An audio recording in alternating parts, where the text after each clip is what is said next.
MCD का महासंग्राम। राजधानी दिल्ली में जैसे जैसे सर्दियां दस्तक दे रही हैं, वैसे वैसे माहौल गर्माता जा रहा है। चुनावी तारीख नज़दीक आती जा रही है। इसी को लेकर 24 स्टार न्यूज़ की टीम पहुंची वजीरपुर विधानसभा के वार्ड 66 में और वहां की जनता से जनता की समस्या पे चर्चा की और साथ ही साथ ये जाना कि क्षेत्र की जनता किस निगम पार्षद को चुनकर लाना चाहती है। एमसीडी का महासंग्राम। राजधानी दिल्ली में लगातार जिस तरीके से ठंड दस्तक दे रही है, कहीं ना कहीं उस ठंड का असर दिल्ली में नज़र नहीं आ रहा है, क्योंकि जो चुनावी माहौल है वो गरमाया हुआ है। हम लोग इस वक्त पहुंचे हैं दिल्ली के वजीरपुर विधानसभा के वार्ड 66 में, जहां पर जनता से बात करने की कोशिश करेंगे कि उनके क्षेत्र की समस्या क्या है और उन्हें क्या लगता है कि कौन सी पार्टी, कौन सा निगम पार्षद उनके क्षेत्र का सुधार कर सकता है। क्या नाम है आपका? मैं डॉक्टर असद खान। डॉक्टर साहब, अगर क्षेत्र की समस्या की बात करूं तो किस तरीके की समस्या है आपके क्षेत्र में? हमारे क्षेत्र में सफाई की समस्या है, मेन कूड़े पड़े रहते हैं, कूड़ों की समस्या है।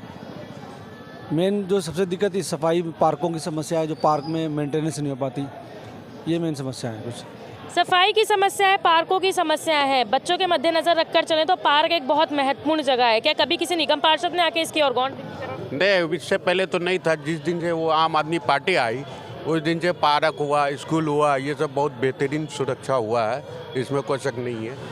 बाकी तो चल ही रहा है। पार्कों में सुधार हुआ जब से निगम पार्षद आई, आम आदमी पार्टी की निगम पार्षद रही। क्या समस्याएं क्या हैं आपके क्षेत्र में? मेन समस्या तो पार्किंग की है, दूसरा पार्कों की है, तीसरा सीवेज की है। हम चाहते हैं कि आम आदमी पार्टी आए, यहाँ नहीं पूरे दिल्ली में आम आदमी पार्टी आए, ताकि एक कम्बिनेशन बने हमारे अरविंद केजरीवाल जी का और कॉरपोरेशन का। 15 साल से जो बीजेपी राज कर रही है उसने क्या दिया? एमसीडी की कर्मचारियों की, एमसीडी के स्कूल के स्टाफ की, टीचर की 3-3 महीने सैलरी नहीं आती। तो ऐसा ही क्यों लगता है कि अगर आम आदमी पार्टी आएगी तो ही कॉम्बिनेशन बनेगा? अरविंद केजरीवाल जी ने एक स्टेटमेंट दी थी कि मैंने आपको इतना फंड दिया, आपने कहाँ खर्च किया, आप एक स्टेटमेंट लेके आ जाइए। तो एमसीडी के क्यों नहीं गए? जाना चाहिए ना। अरविंद केजरीवाल जी ने स्टेटमेंट दिया था, फंड का मुआयना करवाया था कि जो फंड दिया है वो कहाँ खर्च हुआ है, इसके बारे में बताया जाए। लेकिन आम आदमी पार्टी के ऊपर कई तरीके के आरोप भी लगते जा रहे हैं। बहुत ही गलत आरोप लग रहा है। जब से एमसीडी यहाँ जो दिल्ली के अंदर जो एमसीडी जो है, बहुत ही बुरा हाल है एमसीडी की। दिल्ली के अंदर जो एमसीडी है उसका बहुत ही बुरा हाल है। कुछ युवा भी हमारे साथ खड़े हुए हैं। आपका क्या नाम है? विजय तिवारी। आपके क्षेत्र की समस्या की बात करूँ तो किस किस तरीके की समस्या है? मैम एक्चुअली हम तो छोटे लोग मिडिल क्लास के हैं। एक्चुअली हम लोगों को समस्या एक चीज़ की नहीं 10 चीज़ की होती है। एक्चुअली कभी हमारे पत्थर वाले बाग में आओ, कभी नाली की समस्या देखो। 5 साल राज किया है आम आदमी पार्टी ने। काउंसिलर दिल्ली यही की रहे हैं, कॉलोनी की, ये नहीं कि भारत नगर हो चाहे नीमड़ी की हो, कहीं की भी हो। आप किसी भी चौराहे पे चले हो, कहीं भी चले हो, कूड़े का खत्ता ही मिलेगा आपको। छोटी सी बात स्पोर्ट। आम जनता को क्या चाहिए? सफाई चाहिए। मतलब आप ये कहना चाहते हैं कि आम आदमी पार्टी की निगम पार्षदा रही लेकिन सफाई नहीं? आप खुद आप खुद ही देख सकते हो, हम क्या कहें, आप खुद देख सकते हो। इससे ज़्यादा क्या कहूँ मैं? बस इनका कहना है कि आम आदमी पार्टी की निगम पार्षदा तो रही पिछले 5 सालों में, लेकिन क्षेत्र में किसी भी तरीके की कोई सफाई नहीं। देखिए, जब तक हमारी निगम पार्षद थी वो बीच में डिसमिस कर दिया था, पार्टी से निकाल दिया गया उनको किसी वजह से। तो जब वो थे तो इन्होंने इस वार्ड में 2-2 कॉम्पैक्टर मशीन लगवाई और उस टाइम सफाई की हालत ठीक थी। लेकिन जब से उनको डिसमिस कर दिया पिछले 1-1.5 सालों से, जब से भारत सरकार के अंडर में आ गई एमसीडी, तब से यहाँ बहुत बुरा हाल हुआ है। ऐसी क्या खास वजह रही कि पार्षदा को डिसमिस कर दिया गया? वो किसी स्ट्रिंग में उनका केस चल रहा, वो ABP न्यूज़ पे उनका स्ट्रिंग आया था, जिसकी वजह से उनको पार्टी से निकाल दिया गया था और अभी उनका केस अंडर ट्रायल है। युवा होने के नाते आपको क्या लगता है कि आपके क्षेत्र में किस किस तरीके की समस्या है? मैम, पार्क की पहले समस्या थी, पर पार्क जो हमारी आम आदमी पार्टी की निगम पार्षद आई थी, उन्होंने काफ़ी पहले बीच में अच्छा किया था, झूले भी लगवाए थे बच्चों के लिए, तो अभी तक तो ठीक था। बाकी अब देखो कौन आता है। लेकिन कहीं ना कहीं लगातार आम आदमी पार्टी के ऊपर आरोप लगाए जा रहे हैं बीजेपी। मैम देखो, उनका तो काम ही है आरोप लगाना। बीजेपी का काम यही है, उनका आरोप लगाना। अगर मैं आपसे जानना चाहूँ तो अब क्या चाहते हैं, क्योंकि चुनावी तारीख 4 दिसंबर है, महज 4 दिन बाकी हैं, तो आपने क्या सोचा है किस पार्टी को विजयी बनाकर अपने क्षेत्र का विकास कराना है? आम आदमी पार्टी। क्या खास वजह?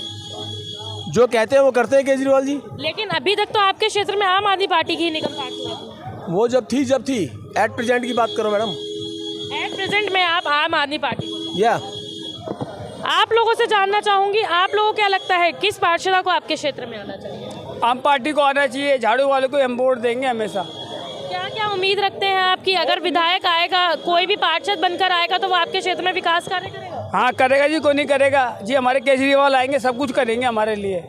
वोट की अहमियत की बात करूं, एक मुस्लिम वर्ग का वोट जो है वो बहुत अहम रोल निभाता है अपना, तो उस पे आप क्या कहना चाहेंगे? क्योंकि कई बार ये चीज़ सामने आई है, मुस्लिम वर्ग ये कहता है कि पार्षद आता है, दावे करता है, लेकिन मुस्लिम समाज के लिए किसी भी तरीके का कोई विकास कार्य नहीं करता। ना जी, ऐसा कोई बात नहीं है। हम पार्टी कोई पॉलिटिक्स की बात है, जो काम करेगा वो आएगा। अरविंद जी ने जो वादा किया किसी भी काम का उन्होंने करके दिखाया है, और एमसीडी में वो आएंगे, काम करके दिखाएंगे वो।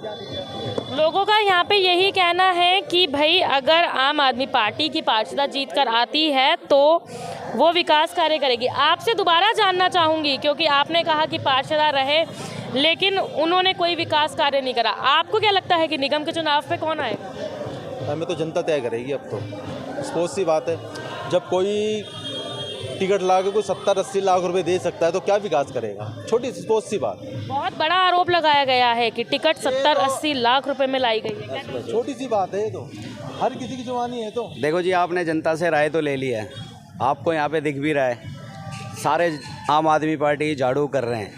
मगर मैं ये कहना चाहूँगा कि 8 साल से तो आम आदमी पार्टी है दिल्ली के अंदर, निगम में 5 साल निगम में राज करा, विधायक जी भी हैं अभी मौजूदा में हैं। तो तालमेल का जो ये कह रहे हैं, जब विधायक और निगम पार्षद का तालमेल के बावजूद भी हमारा वार्ड अगर स्वस्थ नहीं हो पाया है, आज भी बीमार है, तो आगे हम कैसे इन पे विश्वास करेंगे? लेकिन अगर मैं निगम की ही बात करूं तो निगम में बीजेपी पिछले 15 सालों से राज कर रही है और कहीं ना कहीं भ्रष्टाचार में लिप्त है।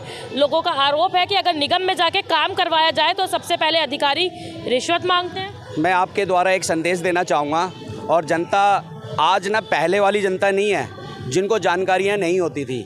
आज के जनता युवा आज सोशल मीडिया पे सबसे ज़्यादा जुड़े रहते हैं, तो मैं उनके माध्यम से आपको एक संदेश मैं क्या दूंगा, ये सोशल मीडिया दे रही है कि केजरीवाल जी ने कहा था पंजाब हमें जिता दो, हम ये बदल देंगे, हम वो बदल देंगे। ऐसे ही दिल्ली में कहते हैं कि हम एमसीडी में आ जाएंगे तो ये बदल देंगे। लेकिन दिल्ली के क्षेत्रों के दिल्ली की बात की जाए, जब विधायक के चुनाव हुए तो दिल्ली में कई तरीके के विकास कार्य जरूर हुए हैं। दिल्ली की जनता ने देखा है, क्षेत्र की नहीं, दिल्ली की ही जनता ने देखा है, तभी आज दिल्ली की जनता आम आदमी पार्टी का फेवर करती है।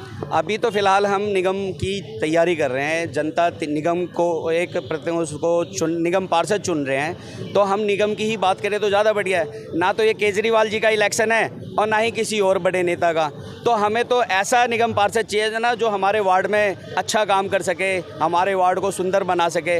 मगर ऐसा तो नहीं हुआ ना, पिछले 5 साल आम आदमी पार्टी की ही निगम पार्षद रही हैं, आम आदमी के पार्टी के विधायक रहे हैं, तो दोनों को तालमेल के इस अशोक विहार सुंदर बन सकता है, हमारा ये जय कॉलोनी सुंदर क्यों नहीं बन सकता? आप ही की बात पर एक सवाल उठाती हूँ कि आप ये कहते हैं 5 साल से तो निगम पार्षद आम आदमी पार्टी की थी, लेकिन उससे पहले कांग्रेस का भी शासनकाल रह चुका है, बीजेपी का भी शासनकाल रह चुका है, तब इस क्षेत्र में विकास। हाँ, तो जब बीजेपी का शासनकाल रहा है तो मैं बोलना चाहता हूँ तो उसका काम हम गिना सकते हैं। उस टाइम में ममता ढीका यहाँ से निगम पार्षदा थी भारतीय जनता पार्टी से, जो पार्क कभी जीवन में कभी नहीं सुधर सकता था, उनके नेतृत्व में ये पार्क सुधारे गए। इस वार्ड में कभी एक समुदाय केंद्र ही नहीं हुआ करता था, वो एल ब्लॉक में बनवाया गया। तो काम तो उन्होंने बहुत किया, मगर जनता काम करने वाली को चुनती कहाँ है? जनता काम करने वाले को नहीं चुनती, ऐसा आरोप लगाया गया। जैसे हमारे छोटे भाई ने कहा कि ममता ढीका निगम पार्षद थी, मैं इनसे जानकारी चाहता हूं कि निगम पार्षद ने कौन सा रोड आरसीसी का बनवाया, एक भी रोड का नाम बताएं जो एट प्रेजेंट निगम पार्षद रणधीर ने बनवाया, नीतू आज़ाद ने बनवाए सारे रोड, एक भी बताएं, नाम बताएं। कुछ लोगों का आरोप है कि आम आदमी पार्टी की जो निगम पार्षदा रही उन्होंने काम नहीं कराया, लेकिन मैं एक सवाल खड़ा करती हूं कि क्षेत्र में कांग्रेस भी रही, बीजेपी भी रही, आम आदमी पार्टी भी रही, सबके ऊपर ही ये आरोप लगाए जा रहे हैं कि किसी ने क्षेत्र में विकास कार्य नहीं किया। देखिए, हमारे एमपी हर्षवर्धन जी हैं, उनका भी कुछ न कुछ दायित्व बनता है क्षेत्र के विकास के लिए, लेकिन वो कहीं भी नज़र नहीं आए। कभी कोई जनता ने जीतने के बाद देखा ही नहीं उनको कभी भी। और 15 सालों से भाजपा की सरकार एमसीडी के अंदर पूरे दिल्ली को उन्होंने कूड़ा कर दिया। जब भी हम हरियाणा से आते हैं, यूपी से आते हैं, कहीं कूड़े के पहाड़ हमारा स्वागत करते हैं। इतने बड़े बड़े पहाड़ इन्होंने खड़े कर दिए। भ्रष्टाचार इतना किया उन्होंने एमसीडी के अंदर कि जो गाड़ी कूड़ा उठाने की 30-35 लाख रुपए की आती थी, उन्होंने किराए पे अपने आदमियों से किराए पे लिया और उसका 50-55 लाख रुपया उसका किराया बन गया, जबकि उससे सस्ती गाड़ी पड़ती। इसके अलावा कूड़ा उठाने के ऊपर इन्होंने 18 लाख करोड़ रुपए खर्च किया, और जबकि कूड़ा कम नहीं हुआ और कूड़ा बढ़ते ही गया और कूड़े के पहाड़ बढ़ते गए। ये दिल्ली की जनता देख रही है। आने वाले चुनाव में दिल्ली की जनता भाजपा को सबक सिखाएगी और आम आदमी पार्टी को जिताएगी। युवा होने के नाते आपसे एक सवाल जानना चाहूँगी। देखा जाता है कि चुनाव आते हैं तो सभी जो प्रत्याशी होते हैं वो तो क्षेत्र में नज़र आते हैं, लेकिन चुनाव के बाद वो कितना नज़र आते हैं? मैम ये तो टाइम की बात है, लेकिन सभी नज़र आते हैं। आम आदमी पार्टी के जितने भी कार्यकर्ता हैं वो अपनी पूरी मेहनत से सबको ही पता है कि वो अपना 100% देते हैं लोगों को पूरे साल भर। आम आदमी पार्टी के प्रत्याशी आते हैं तो वो 100% देते हैं। अब मैं दिल्ली की जनता से ये जानना चाहूँगी कि वो वोट 66 की जनता क्या चाहती है कि कौन सा पार्षद जीत कर आए जो क्षेत्र में विकास कार्य करे। क्या चाहते हैं आप? आम आदमी पार्टी। आप क्या चाहते हैं? आम आदमी पार्टी चाहते हैं। आप क्या चाहते हैं? आम आदमी पार्टी। आम आदमी पार्टी में तो खुद आम आदमी पार्टी। आम आदमी पार्टी। आम आदमी पार्टी का ही है। आपने देखा कहीं ना कहीं, चलिए एक बार दोबारा लौट है, बीजेपी वाले से पूछो कि 15 साल में कितने हॉस्पिटल बनाए इन्होंने, कितने स्कूल बनाए इन्होंने, ये सवाल पूछो। जी। तो आपने देखा कहीं ना कहीं वोट 66 की जनता अब बीजेपी कामों से नाराज है, कांग्रेस के कामों से निराश है, और अब सबकी ज़बान पे आम आदमी पार्टी है, क्योंकि कहीं ना कहीं सबका यही कहना है। एक बहुत बड़ा सवाल खड़ा किया गया है कि बीजेपी ने अपने शासनकाल में कितने सरकारी स्कूल बनाए, कितने स्कूलों का नवीकरण करा, कितने निगम के स्कूलों का विकास करा। कहीं ना कहीं आज भी निगम के स्कूलों में बच्चे ज़मीन पे पढ़ते नज़र आ रहे हैं। देखने वाली बात होगी कि 4 तारीख को वोट 66 की जनता किसको वोट दे